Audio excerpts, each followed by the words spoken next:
I was kind of a heavy set, 190-pound sixth grader, pudgy kid. I didn't have a whole lot of confidence going into the sixth grade. First period class was PE, and I had a PE teacher. His name was Bob Bruises, and he took me after class, and he kind of took a look at me, and he goes, "Katz, you're kind of a big horse, aren't you?" He lined me up on the line outside of the gym and walked out 50 yards and started his stopwatch and asked me to run to him as fast as I could, and I did. He made such a big deal out of it. "Wow, you sure are fast for a big horse, and we've got to get you started in football and get you into this and get you into that." And he got me on the 7th and 8th grade football team.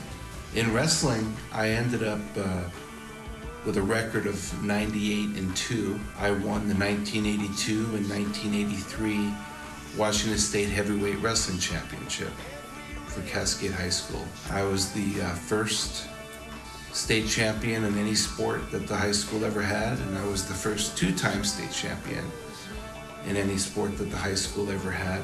I was very confident, and I was really looking out for myself and my successes. I started to realize after, turning the TV on and watching a pro football game that, hey, maybe I had a shot at being a professional football player. I was really focused and kind of hung up on the idea that, an offensive lineman in professional football could make $500,000 a year, and I wanted that.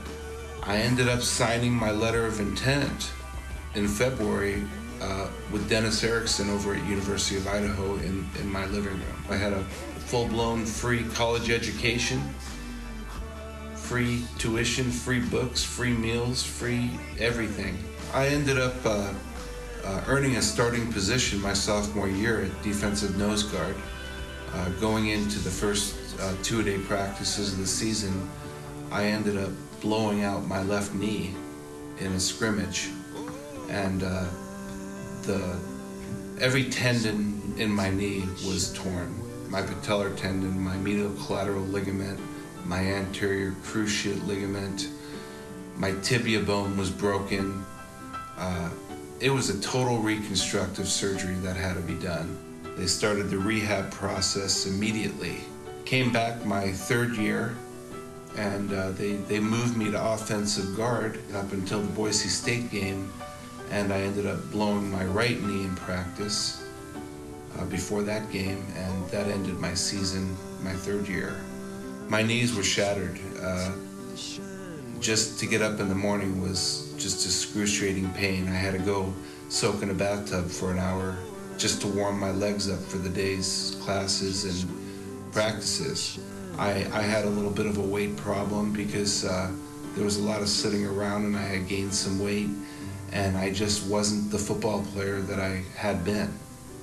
And so at that point, I decided to stop playing college football. Football had been my life. Football was going to be everything. Football was my future. Football was my financial future. I got a call from my sister, and she was hysterically crying and told me that my brother had passed away in the hospital.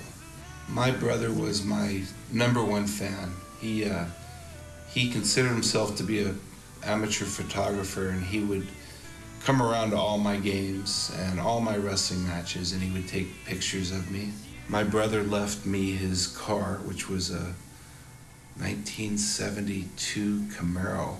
I hit Lowell Road at 120 miles an hour, and I just hoped the car would veer off the road, because if he couldn't be in the car with me, I didn't want to be in the car anyway.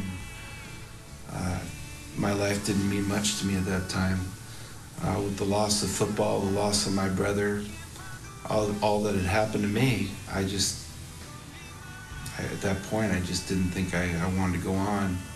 But something turned me around. Something caused me to take a turn on that road and head back home.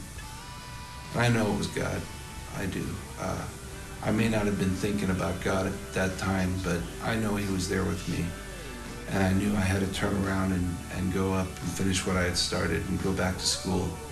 And so that's what I did.